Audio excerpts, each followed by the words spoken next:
Paul Kagame agirana n'abanyamakuru. Ni ikiganiro kiba gikomeye cyane kigaruka ku buzima bw'igihugu bibera mu karere no ku rwego mpuzamahanga. Ikiganiro nicyo cya mbere kibaye muri uyu mwaka wa 2025. Ni ikiganiro kinabaye kandi urebye manda ya 2024-2029 navuga ko iri mu mezi yayo ya mbere, kuko iyi tariki 9 z'ukwa mbere bihuranye n'uko hashize amezi 4 hatangajwe gahunda ya guverinoma y'imyaka 5 yiswe NST2 cyangwa gahunda y'igihugu yo kwihutisha iterambere. Byumvikana ko rero ari ikiganiro gihanzwe amaso, abantu benshi bategereje, abakurikira ibitangazamakuru bitandukanye. Aba banyamakuru baraha ni abanyamakuru bafite ubunararibonye, barakoze ku ngingo zitandukanye hirya no hino mu gihugu, barahuye n'abayobozi batandukanye, ariko uyu ni umwanya mwiza wo guhura na Perezida wa Repubulika Paul Kagame ubwe, hanyuma bakagira ibibazo bamwibariza, ibibazo bireba nyine ubuzima bw'igihugu. Kiranashimangira imiyoborere myiza mu gihugu, aho umukuru w'igihugu afata umwanya akaganira n'abanyamakuru. Byumvikane ko nibaza abanyamakuru babaza ntabwo bibariza ubwabo, ahubwo babaza mu izina ry'abaturage, bigatanga n'umwanya ko umukuru w'igihugu yongera kuvugana n'abanyarwanda. Abanyarwanda bamutoye, muranabizi mu matora aheruka, ni amatora yatsinze ku ijanisha ryo hejuru ya 99, bigaragaza yuko ari umwanya w'ingenzi wo kongera kuganira n'abaturage. Nari mbivuze ko aribwo manda yego igitangira, ariko nanone ibibera hirya no hino ku isi nabyo birerekana yuko iki kiganiro kiza kuba ari ikiganiro gikomeye. Turabararitse rero kugira ngo mukurikire iki kiganiro. Dufite amatsiko ibibazo biza kubazwa, ariko nanone nta nubwo ari bwa mbere kibaye, hari n'ibindi biganiro byagiye biba binashimangira yuko nyine umwanya nk'uyu nguyu uba ari ingenzi, unashimangira imiyoborere igihugu kiba cyarahisemo, binashingiye ku mahitamo nyine y'igihugu, kuba abanyarwanda bashyira imbere ubumwe, kubazwa inshingano no kureba kure. Ibi byose bigenda bigaruka, ariko cyane cyane intero y'imanda muranabyibuka ko ari umuturage ku isonga, ari nabyo rero biza kugaragara no muri iki kiganiro, kuko ibibazo byose bibazwa biraba bishyira imbere inyungu z'abaturage, inyungu z'igihugu. Reka rero tubararike mukurikire iki kiganiro. Iki kiganiro rero nk'uko twakomeje kukibabwira, nkuko twakomeje kubabwira yuko ari ikiganiro cya mbere muri mwaka wa 2025. Ubwo bivuze yuko n'ibibazo byinshi biragenda bigaruka ku byitezwe mu gihe kiri imbere, hanashingiwe ku buzima bw'igihugu muri rusange, hanashingiwe ariko kubera mu karere no hirya no hino ku isi. Ni ikiganiro kigaruka ku ngingo zitandukanye zireba ubuzima bw'igihugu. Reka rero tubareke mu kwikira Perezida wa Repubulika. His Excellency President Paul Kagame.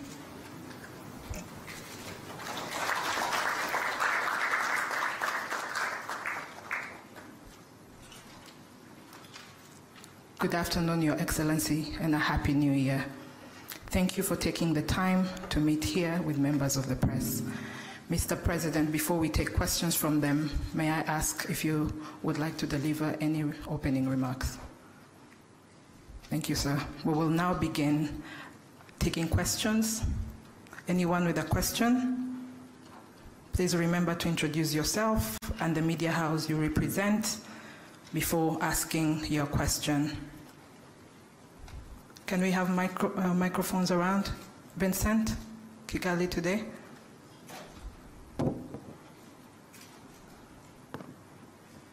Thank you very much, Your Excellency. My name is Vincent Gasana. I work with the KT Press.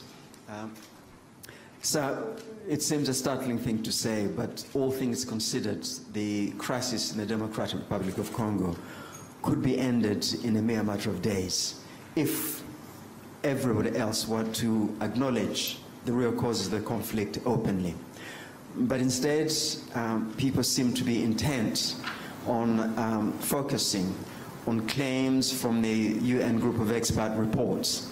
There is the recent statement from President Joao Lourenço, for instance, on the M23 rebel alliance entry into Masisi, seems to go on a supposed threat to territorial integrity of the DRC instead of the real causes of the conflict.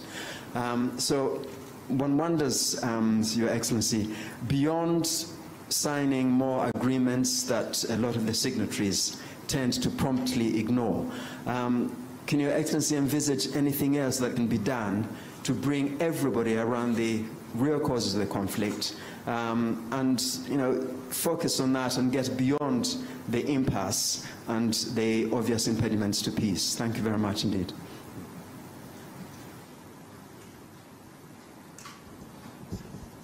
All right.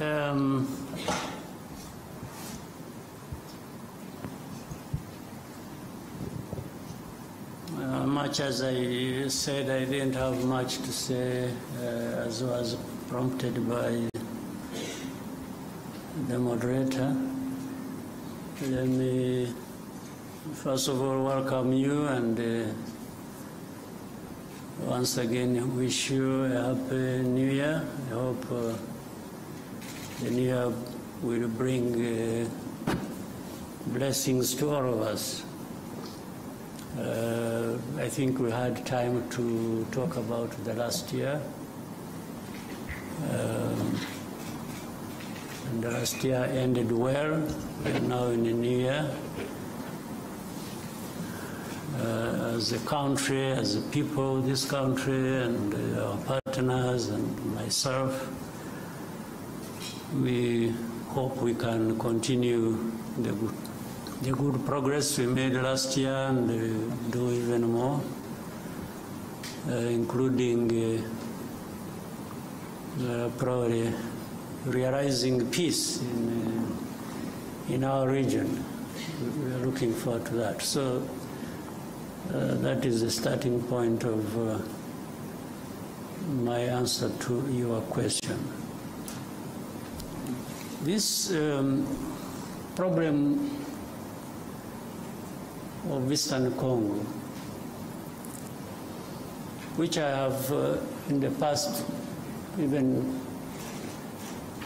explained as not just Eastern Congo problem, but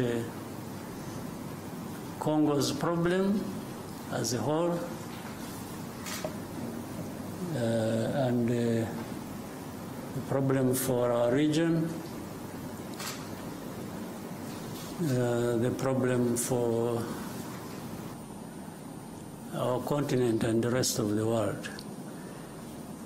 But every time it is referred to as Eastern Congo problem, in a way rightly so, because it is centered there.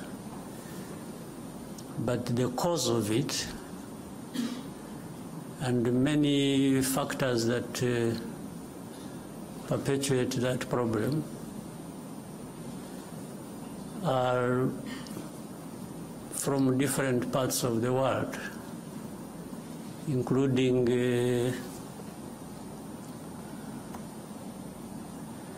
from the big countries as we know them, the powerful countries as we know them. In fact, that problem has roots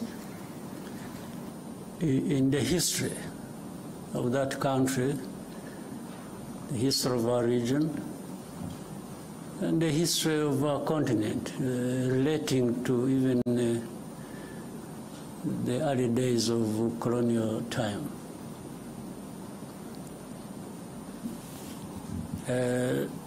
That's why many times I'm surprised. Let me go straight now to the issue raised, talking about, say, sovereignty, territorial integrity.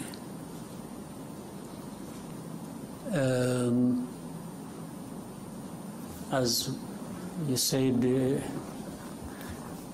in the statement made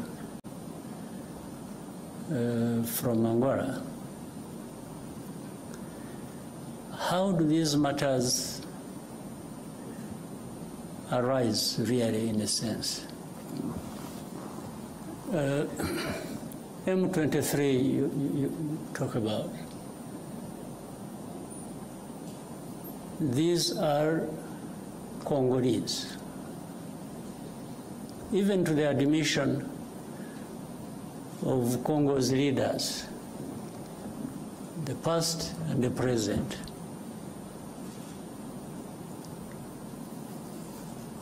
Now, why are they fighting?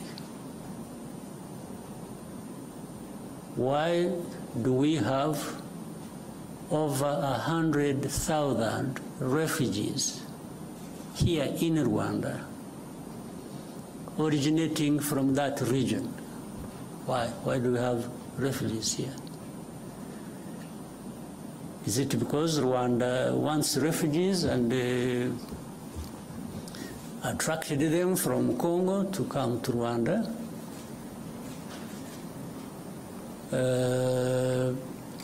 I said the first question, M23, why would they be fighting? They just like fighting?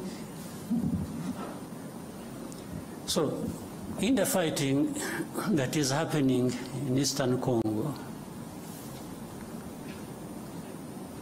and you call that violation of sovereignty, territorial integrity, how does it arise?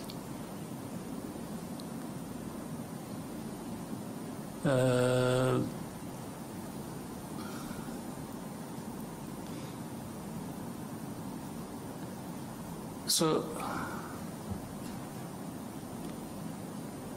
on one hand, these are Congolese. On the other hand, they are foreigners. So how do they combine these two identities? How do they happen to be Congolese on one hand, and then they are foreigners who have invaded Congo and therefore breaching everything about sovereignty and territorial integrity? Maybe they mean something else. Let me also try to explain that. Those who make such statements, I would remind them and remind you here, and I know you know, that people play like they are ignorant about things, yet they are supposed to be experts of that. This fighting that is happening in Eastern Congo, that has been going on for these last years, you mean here in this room, people don't know how that started? Where it originated from? These groups fighting in Congo,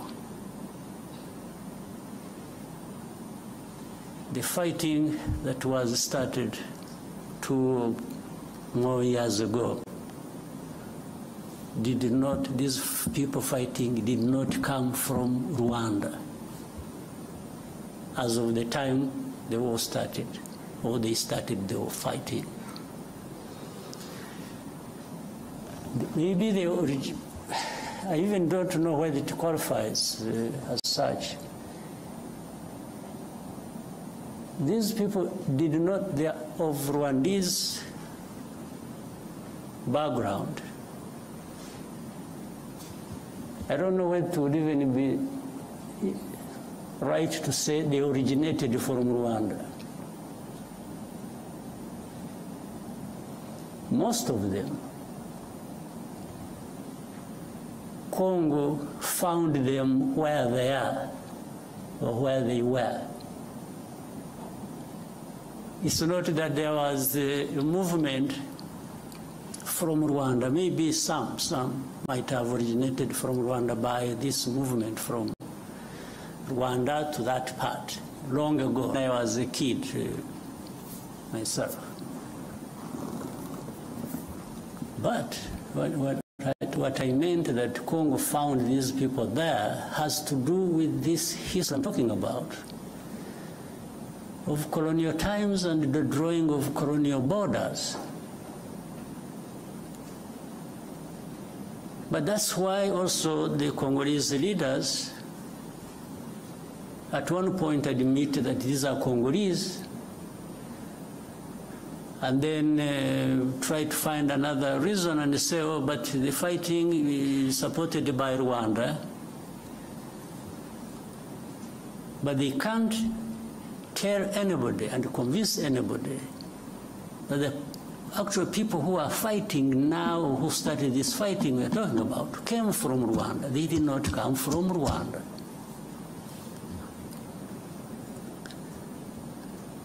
These leaders of M23 and the majority of their fighters came from Uganda, where they had been as refugees who ran away from, or as a result of solving the problem of 2012, 2013, when these people moved to Uganda, and others came here. I remember for specific actually number, those who came here were between 500 and 600, whom we disarmed and gave back arms to the government of DRC at the time, and had been kept here for a long time until some, when things as they kept changing, the government of DRC used to send even their officials to come and speak to people here, where we had held them in camps, to speak to them purportedly to resolve their problems. It went on back and forth for a long time. The problems were never resolved. But these are not the ones who started the fighting. And if you want to see where these people, most of them are still here. The fighting was started by the main group that was in and from Uganda. So how did it become Rwanda's problem, honestly? What is the basis? And for how long do we explain this? Up to what point?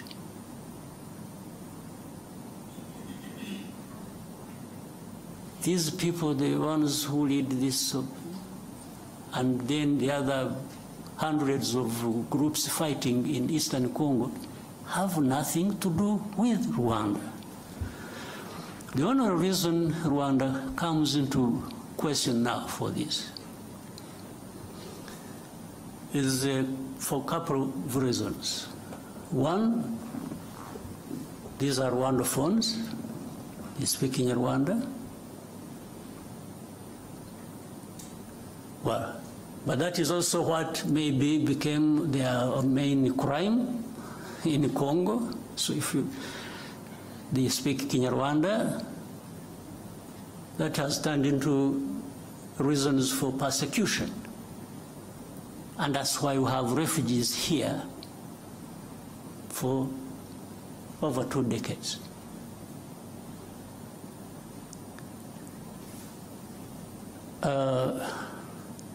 The other reason is the FDLR that has been, these genociders who have been in Congo for the last 30 years, whom the international community have really entertained. I think they have deliberately preserved them. I don't know for what. Whether it is a gift of thanks to them for having committed genocide here, or preserved them because they are anti-Rwanda and government, and therefore they would use them as and whenever that is possible against Rwanda, to control Rwanda, to manage it the way they want. Otherwise, tell me, part of the reason is MONUSCO, this UN force, is in Eastern Congo, in the DRC. was actually to address this problem of FDLR that kept changing names over time. But after 30 years, if you ask the UN and say, what happened?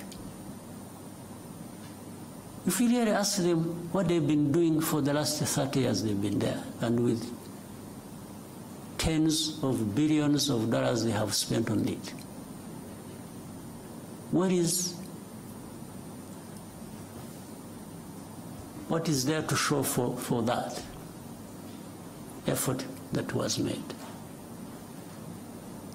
Only to end up blaming Rwanda for everything that is happening in Eastern Congo, or really in Congo, because even all problems of Congo are blamed on Rwanda by these so-called international community members, and together and in support of the DRC government. If DRC government is not encouraged to take its own responsibility for its people and its country, and everybody joins them to blame others for their problems, how do you expect Congo to actually address these problems that affect all of us? How? So the statement you referred to, therefore, is part of this, I don't know what to call it, honestly, but it just doesn't make sense. It doesn't add up for any solution to the problems at hand that we need to be addressing. I don't see how. Well, I imagine a scenario where if we didn't have Rwanda at all, or if you could relocate Rwanda to another part of the world and remove it from here, would that solve the problems of Congo or of the region? Really? So, and people get lost in the blame game, this, this, that, and forget to really address the root causes of the problems you have and find a solution. And then you have geopolitics being played into all this. Then you have the blame of colonial times being managed somehow, because those who were involved in the colonial times and who are blamed for it have the power to manipulate, and always fall short of doing what is right.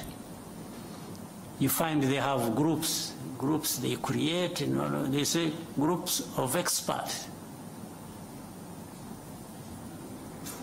I mean, how do you expert in doing what? Then you find the groups of experts. These experts are led by people who are supposed to come and really cover up the blame that should be leveled against those who are responsible for those literary crimes of that past of colonial times.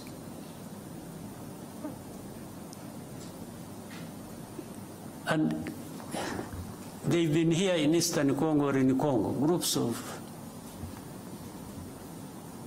experts. What expertise? Expertise to come and tell lies?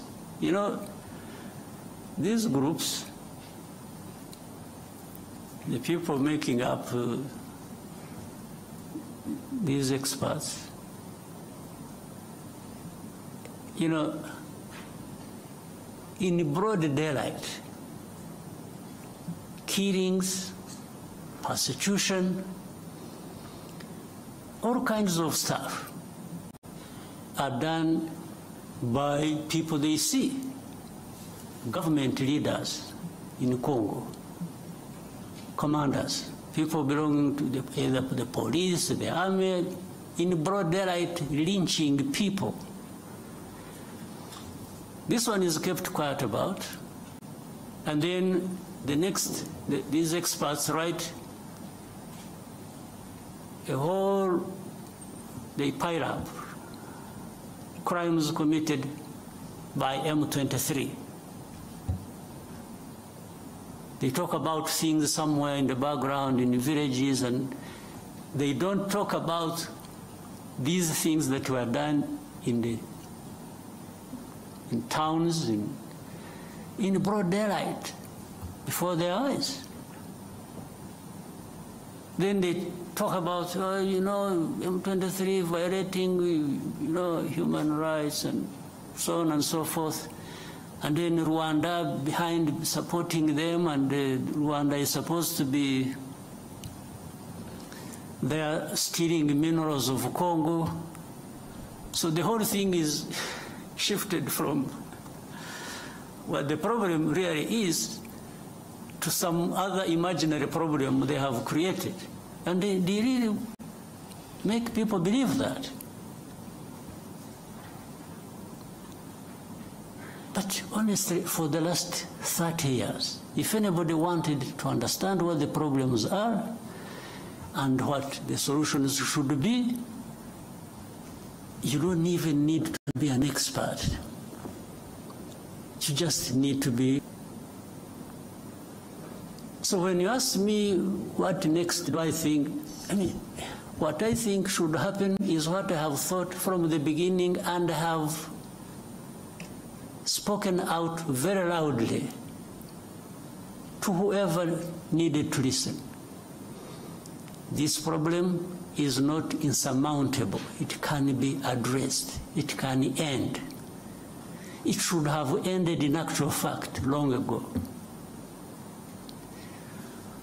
But you can't end it by manipulation. You can't end it by playing games. So, one, does FDLR exist in that situation or not? Do people understand the history of FDLR or not? So why should FDLR be an issue even for discussion? Or why should it be a big problem that can't be resolved? We told these people, whoever was involved, that we started with DRC itself, even before the current administration in DRC. We used to approach these people. We even approached the current administration. We said, let's work together to resolve this problem, and that we will support you with whatever you think you need, and we will avail ourselves and our resources to actually help you fight this FDLR and eliminate it from. And they refused. I had even given them advice that, you see, Uganda has a problem of ADF and others based in Congo. We have a problem of FDLR based in Congo. Burundi also says they have a problem based in Congo. I said, why can't we, all of us, work together? Uganda works with the DRC, Rwanda works with the DRC, Burundi works with the DRC to eliminate the threat to security along our borders. I suggested to them, to the current administration, in 2019, Now, what they did, they allowed Uganda to go and to send in their troops to go and fight ADF. They allowed Burundi to quietly go into DRC to fight whichever their groups they are fighting are. When it came to Rwanda, they refused. Of course, that means something. They refused because either on their own or on advice by whoever, they actually didn't want this problem of FDLR addressed.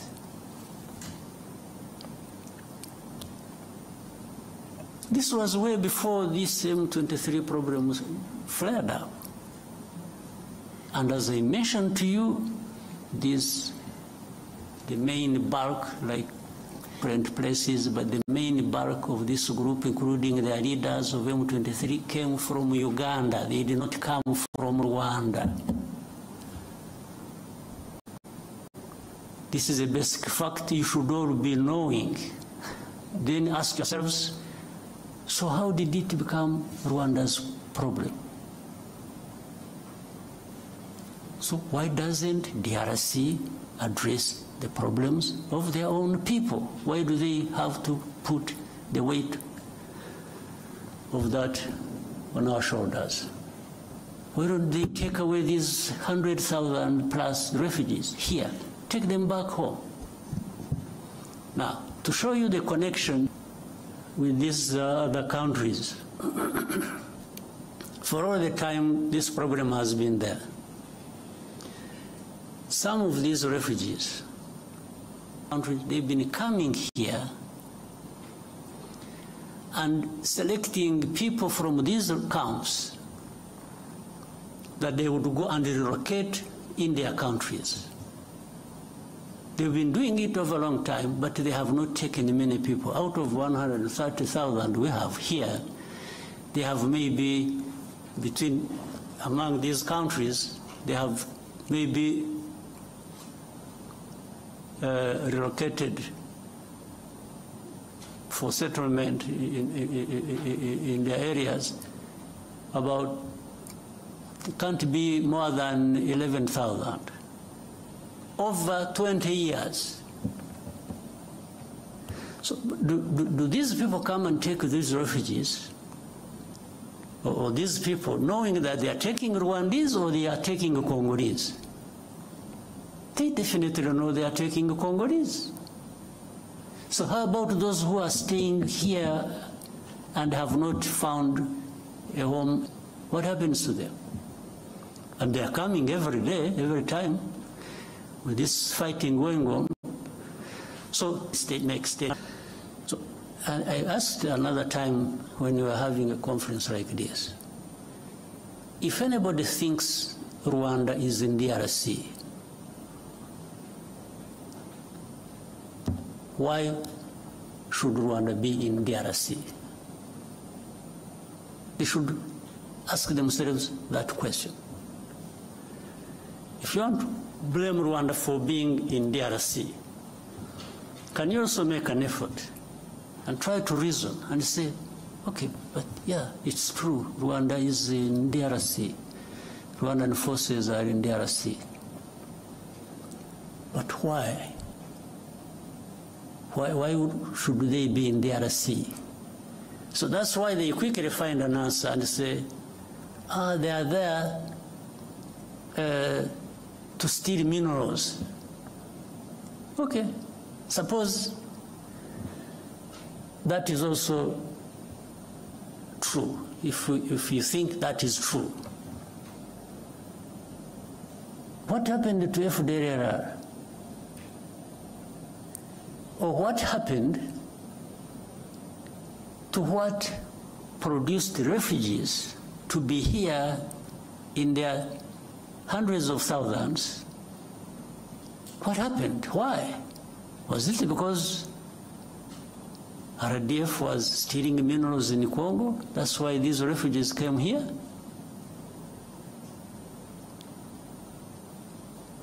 Is it? So, So where is the FDLR? FDLR is nowhere. You don't remember 2019, and later on, afterwards, 21 and so on, when there were 2019 in November, I remember there was an incursion through Virunga Mountains, invaded our country, areas of Kinigi and in Musanze. These were FDLR. Afterwards, the bombardment that came from DRC onto our territory. There we held a Commonwealth conference here.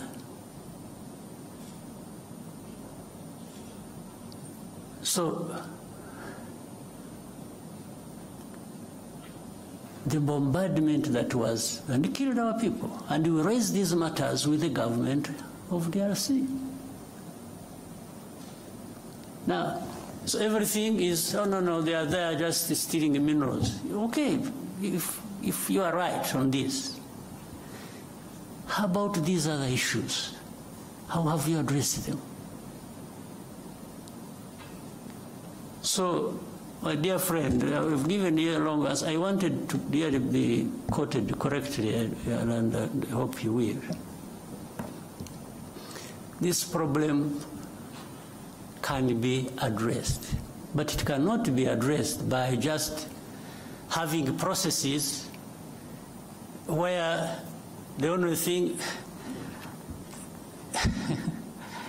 in fact, it's really sad.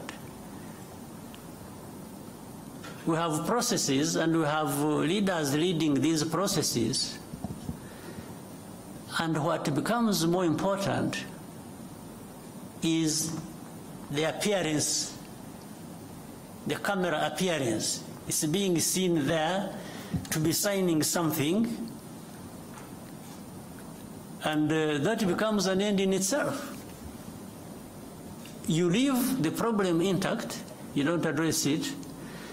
Oh, but you didn't go to Rwanda. Okay, how about the time I went there? What happened? Because there are times I have been in these. In fact, up to a point I got tired of going. We have meetings in Nairobi, I was always present. We have meetings in Rwanda, I was always present. We have, wherever there were meetings to discuss how to end this problem, Rwanda was present. But in the end, even now as we speak, the importance is not ending the problem, the importance is in the process. It's in the appearance to be photographed and you say you were in Rwanda. So if you're not there, but I have discovered that being there and not being there amounts to the same thing. It doesn't address the problem. So we have to find a way of addressing the problems. Not processes becoming an end in themselves.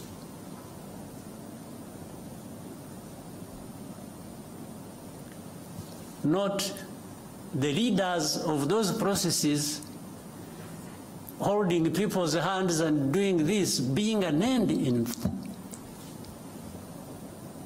itself.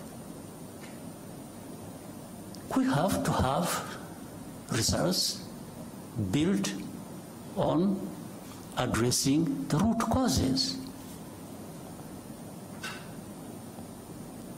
And then another time they say, oh, Rwanda, you see, you have influence on M23. By the way, influence just because some of those guys will speak the same language, so that becomes an influence. Okay, but let's assume we have the influence. And I have been asking these people, so, okay, what do you want me to tell these people? Do you really want me? What do you want me? Give me a message to take to these people over whom I have influence. And as I see, they stop fighting. Okay, that one I can do. But what follows that next? Because if I tell them to stop fighting, and they are attacked and killed, who takes the blame? It's not you who sent me to tell them, it's actually me. Meaning I lured the people into, but then in all conscience, do you also want me to go and tell people that you should accept being denied your rights and keep quiet because some people, some powers are not happy? So maybe that's what they want me to tell these people. I can't. You never. You know, it happened when we met, you must have seen it, when I met President Tshisekedi in New York around General Assembly. And we had with us President of France, President Macron. At that time they were telling me, please give these people a message, they leave Bunagana. There is a place they had taken over called Bunagana, the border with Uganda. Otherwise, fighting will continue. I said, okay, I can even transmit your message, just out of politeness. But if I tell them to leave Bunagana and get lost, first of all, where do they go? Secondly, are you going to follow that with addressing their problem they are fighting for? And there was no clear, but anyway, I came back, I sent a message, sent intelligence people to tell them. I said, for the good of the peace process, maybe somebody is thinking about to bring peace, you leave Bunagana as a symbol that you want to have a peace process going on and resolve the problem. As they are about to, they agreed with the message I sent to them. In other words, they agreed with me. As they were preparing to leave, they were attacked. There was serious fighting. And then I called up these leaders. I said, but you people, you lied to me. You told me I should transmit a message that these people should leave, and then that will help a process to resolve the problem. Then, little did I know, the intention was actually maybe to attack them when they thought it wasn't going to be the case. So from that time, things have been like that over and over and over and over and over again. These government forces attack. In most cases, they are beaten back. And then there is a loudspeaker everywhere announcing how M23 has been violating ceasefire. You attack, we fight. I push you back, and then I'm the one who violated the ceasefire. This has been what goes on every day. And even with these experts that we have in place, they cannot tell, but that shows it's not that they can't tell what is the truth. It's just that the truth is not what they want. It's not what they like. It's completely different. So Rwanda, while we may be blamed for other people's problems, we are also happy to be blamed for our own problems of trying to defend ourselves, if that is what it means. We will defend ourselves at any cost. There's no question about it. I have told those who are behind all this in a very clear language. They keep asking me the same questions. I keep giving them the same answers. If there is anything that I can compromise on, it has nothing to do with ceding even a millimeter in terms of preserving the security of our country. Absolutely not. So, my friend who asked the question, the answers are obvious, they are known. But in their heads, these other people have their own other way of looking at things. They don't care about us, they don't care about anybody, they care about themselves. If you want to allow yourself to open up to be crushed, you get crushed, and that's not their business. They really facilitate that. So, let me end up with the wrong story here, but it is an accumulation of, I have been silent for a long time. So I thought I needed maybe to go back into a little bit of the history of the problem. But the facts are clear. It's only those who don't want the facts that have other ways of looking at things. All right. Maybe that answers all the questions you had in mind, but we can open up for more questions. Your Excellency, before we take more questions from the room, we received a question from a journalist called Charles Onyango Obo. He and 10,000 more are watching live right now online. And he says, you led the African Union reform process and most of its financing mechanisms. Given the failure of AU diplomacy and security interventions in the Horn of Africa, the fiasco the EAC faced in Eastern DRC, the mixed results of the Rwanda process, do you think perhaps AU needs a reform of its political and diplomatic processes? Some have gone as far as calling for the disbanding of the AU's Peace and Security Council and the creation of a new, more effective mechanism. Do you agree? And what reforms, if any, do you think can make change? Well, on what you said, do I agree? I don't.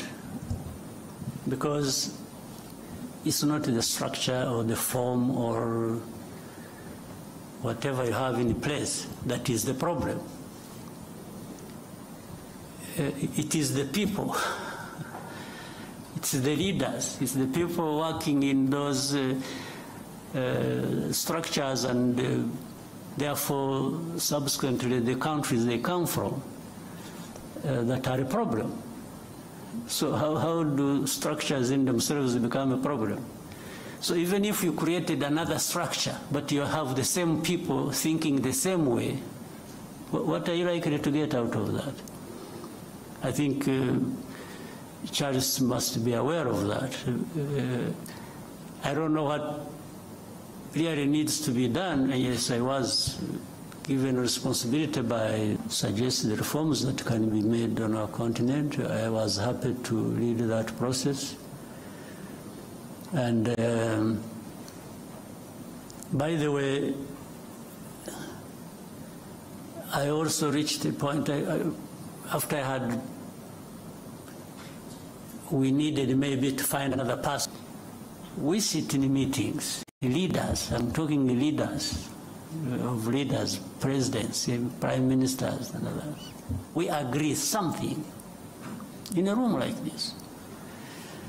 Suggestions that have come from us. We agree. We put a problem over the structure. What is the problem? I think the answer is obvious. The problem is us. So in fact, when I even wanted to test that, because when it was just going back and forth like this and that, and we agree something, we don't do it, or we do it halfway, and so that is how I decided. and I told the leaders in the room that, you know what, I've been very happy to serve you, but I think it has come to the time we try somebody else. Maybe before you get tired of me, or before I get too frustrated myself, but to serve the cause of reform, I think we can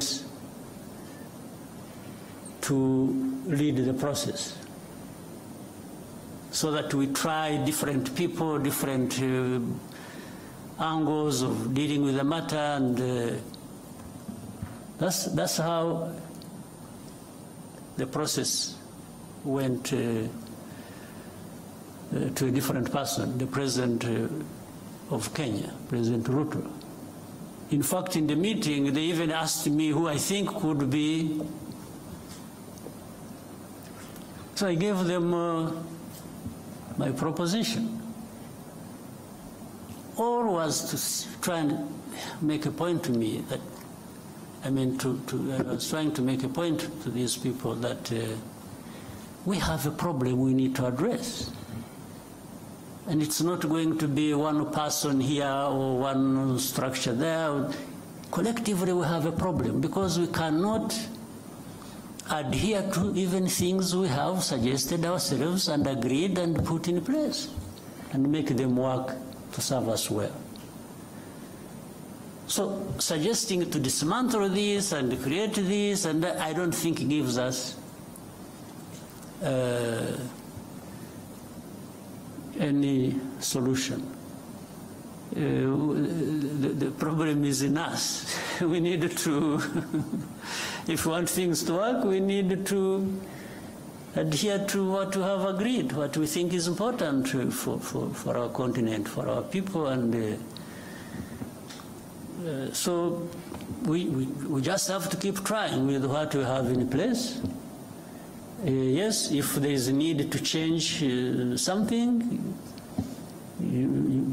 sure, you can do that, but you still remain with the problem with not doing what you have agreed, irrespective of whatever changes, other changes you put in place. Right? Yes. Yeah, so I don't see that. We need to find some way. I don't know whether, some magic. Whether we need to be saved, we need to, somehow we have to find some cleansing process where we renew ourselves, and we, I don't know, we have to find something. Otherwise, we are really not serving ourselves well. Mm-hmm. We'll now come back to the room and take more questions. Yeah. RFI, and then we can come to Al Jazeera. Thank you very much. Good afternoon, Your Excellency. My name is Lucie Mouillot, and I'm the journalist for Radio France International.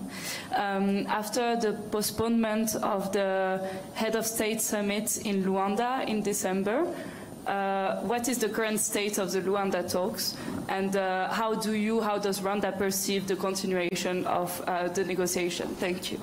What the last part, sorry? How does Rwanda perceive the continuation of the negotiations in the Rwanda talks?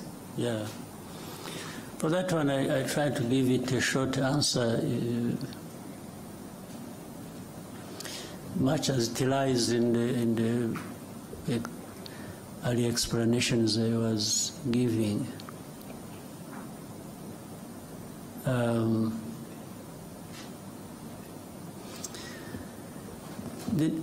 There has to continue an effort to find a solution. If I start backwards, there has to be an effort to continue finding a solution to this problem. But it can't be business as usual. We can't continue the way we have been doing it. putting the importance of the process above the results.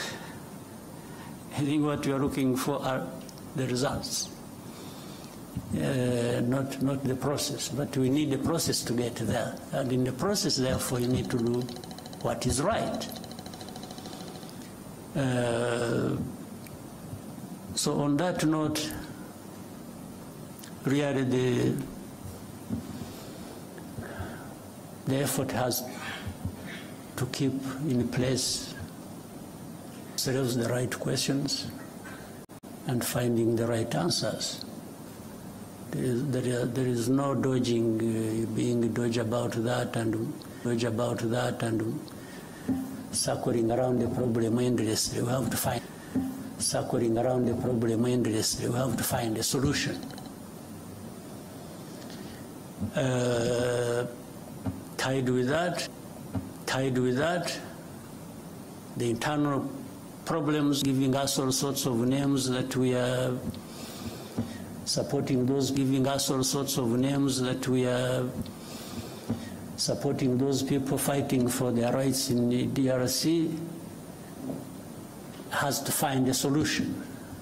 And the solution lies in internal political process or dialogue that government can, on one hand, they say they want to talk to this, and then they say, no, we'll never talk to them, they are terrorists, and then, so you even don't get to understand what is really is it that you are dealing with.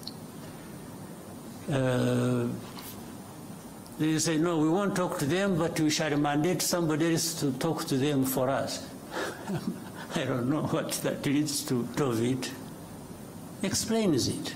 People can see what you are doing and you understand that you actually want a solution.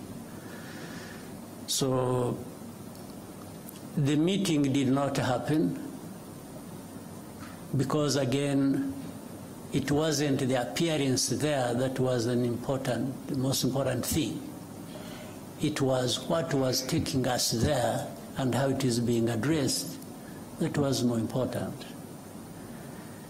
And before the summit was to take place, there had been technical people meeting, discussing, and ministers meeting, DRC, Rwanda, and Angola.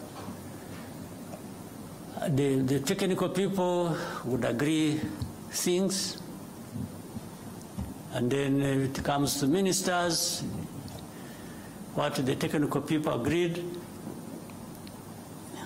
half of it is rejected. And when I'm saying this, mark you and check. It should really be rejected by DRC, not Rwanda.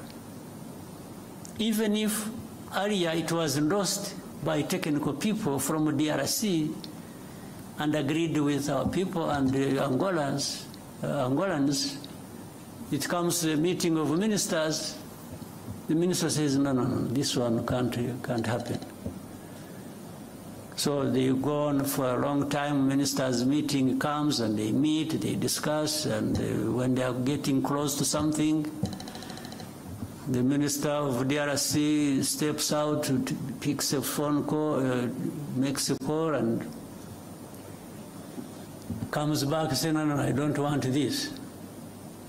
Said, but this thing you don't want is what leads us to finding a solution. And he says, no way, I don't want. So that's, in the end, they disagreed until like maybe 3 o'clock in the morning or something. And but still then there was insistence, no, we must go there and sign. And sign something. Not even to have another discussion, because I don't think there was even need for that to happen. So that's what killed the summit. So it's not Rwanda that killed the summit. It's actually DRC. And they were saying it, by the way, for those who want to hear. If you don't want to hear, that's another matter. But when statements are coming from heads of state and foreign and ministers, and they are saying, no, they will never do this, and yet that is what is being asked to be done, even logically, and sometimes in agreement with the mediator, and he says, no way. First of all, these are terrorists, I will never speak to them, meaning he's not prepared to find a political solution to the internal problems, but is willing to continue blaming them on Rwanda. And then he's dodgy about FDLR. One time he says they don't exist, that they are not there. Another time they say, yeah. Then another time he says, no, but this is just an excuse. They are there, but it is an excuse. They want to steal our minerals. I mean, it becomes childish stuff. You can't even know what you are dealing with. So I had agreed to go all the way until last minute, and they said, because I didn't see what was taking me there, honestly. So, but the other question I started with, or you asked, and I started answering, was there has to be a way of finding a solution. We can't just live with it and give up, but there are going to be these ups and downs in finding the solution. These ups and downs in finding the solution. Thank you, sir. We will now go to Al Jazeera. Thank you, Mr. President. Laif Mushtaq from Al Jazeera Digital. Mr. President, in a few days there is a new administration will take office in United States. Do you expect a change in how Washington deals with the situation in Eastern Congo? Thank you. Well, first of all, I respect the change that has taken place in the United States, because for it to happen, it must have been for very good reasons that the Americans endorsed in their vote. So I'm happy with what there is, and I've got to deal with it the way it is. And building on that, I think so many things have changed and will change. First of all, the administration changed through a democratic process. There are many things, even geopolitically, at least to the approach, that are going to change, for sure. And I guess, and I think so, that it will be the same to the approach of how African matters may be dealt with, generally, and also specifically with Eastern Congo, the same might see change happen. That's what I think from a distance, and just waiting for what will follow. But I think there is bound to be change, not just one in one place, but many changes in many places at the same time. Because it's not only that things have changed in the United States. I can still see many things changing across the world. In fact, at a terrific speed, that we have to work hard to take care of ourselves, given the whirlwind of change sweeping across the world.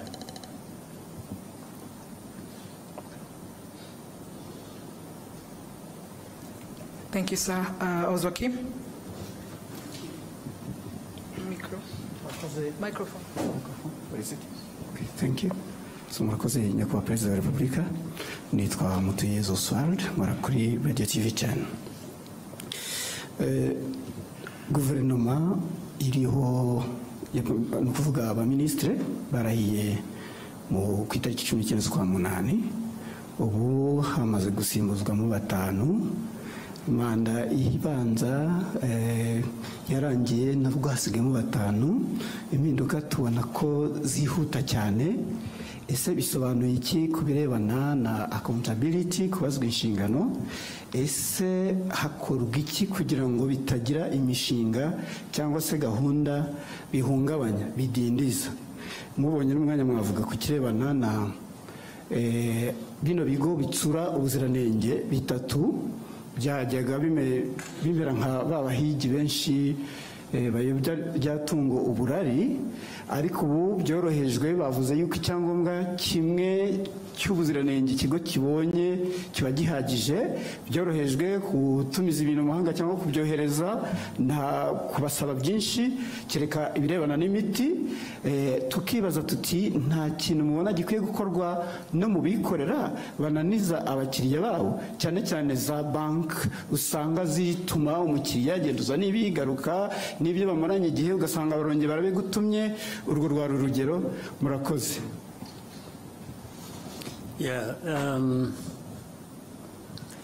Impinduka muri guverinoma ntiziraba, ahubwo turacyari ku ntangiriro. Ndabivuga mpereye ko bihera ku bintu byinshi, kandi n'imiterere y'igihe, imiterere y'igihugu, imiterere y'abantu, deni n'icyifuzo cy'ubuyobozi bw'igihugu buba bwifuza ko twakora ibintu neza, nta guta igihe, bishoboye no kugabanya icyo bidutwara, icyo bidusaba, nabyo byose bikakubira hamwe.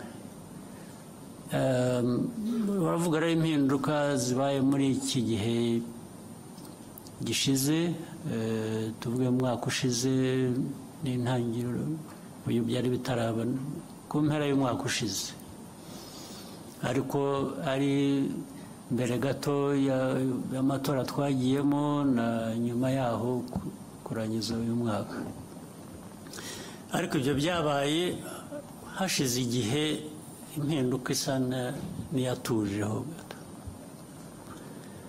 Ibyo rero bituruka mu kureba ikiba gikenewe muri icyo gihe.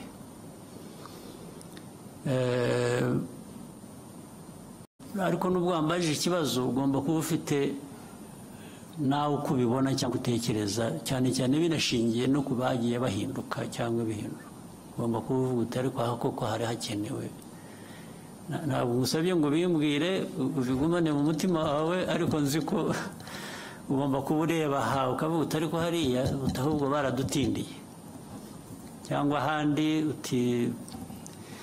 Byose rero biva mu kugerageza, ariko dufite gushakisha,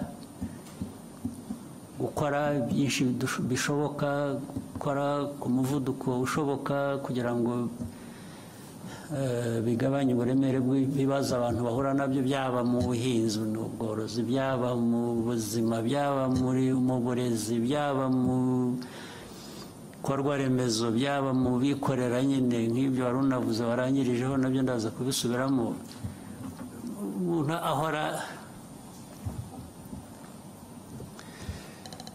nko kuba rwose ufite igishushanyo imbere yawe cy'ibintu byose uko biriho, uko bikorwa, babikora, hanyuma bikakwereka ikivuyemo, noneho bigashaka ngo uko wabirebaga uko ibintu bigenda ugira ibyo uhindura. Kuri jye sinzi, wenda ku bandi wenda hari ukundi babibona. Mu mikorere y'igihugu cyacu, mu gukorera igihugu cyacu, cya mbere shyira imbere mvuge ku giti cyanjye ni abaturage b'u Rwanda barabona ibishoboka byose bikwiye uko dushoboye, hari ibyo tutageraho, hari ibyo tutabona kubera ko tutanabishoboye, tugategereza igihe amikoro azabonekera wenda tukabikora, ariko kubihari kubishoboka barabona ibyiza bikwiye uko bishoboka or not. Icyo ni kimwe. Ababikora barabikora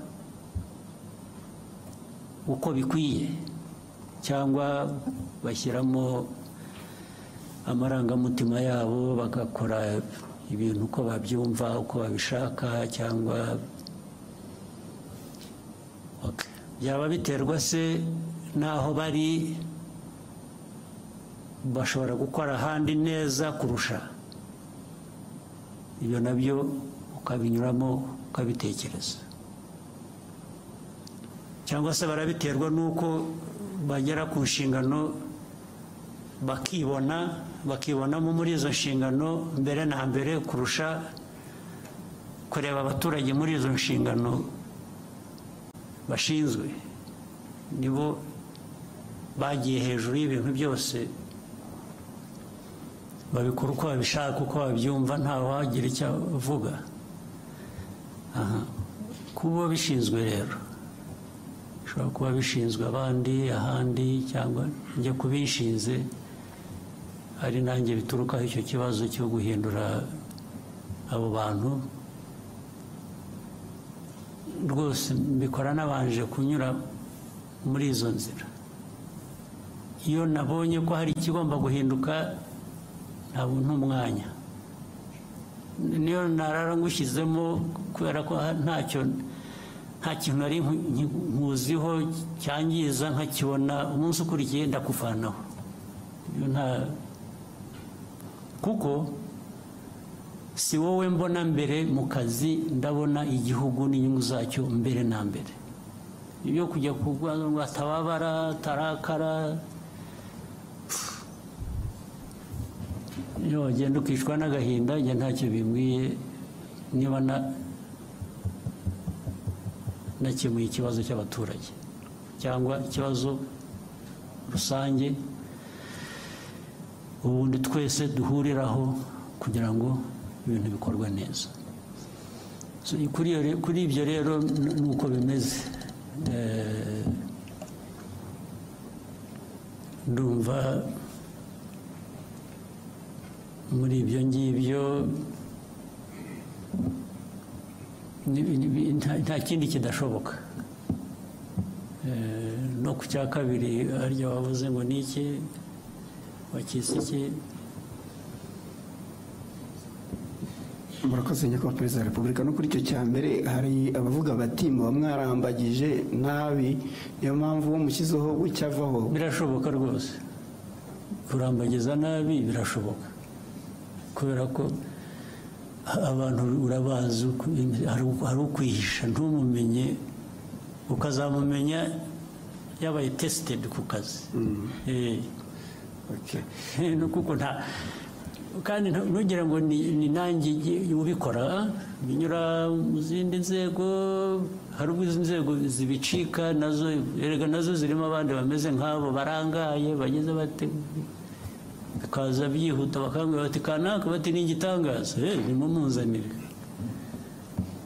Yahagera akanga ariko se ko mwambeshye kundeba hari ikibazo, ariko birebera ku bikorwa, ntabwo ari amarangamutima, ntabwo umuntu mwambwiye umeze atya ko yaje agakora ibi akagira atya.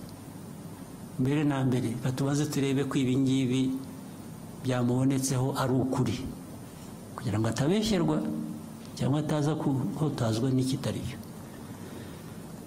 Ubwabo abandi bamuzanye akaba aribo bavuga bati nibyo, bya bintu twasanze ari byo.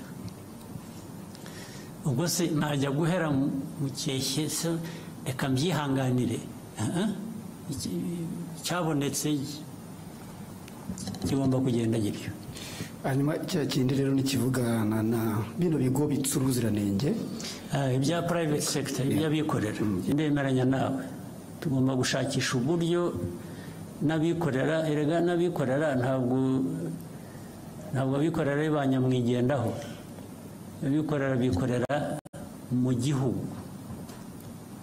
rero hari inzego za leta igihugu kirimo abo bikorera kirimo inzego za leta kirimo ibintu byose kuri ibyo nabyo uvuga nibyo nabyo bizagerwaho turakuzi umuco kigira izina kigira character igihugu cyacu gikubiyemo abo bose turashaka kucyubaka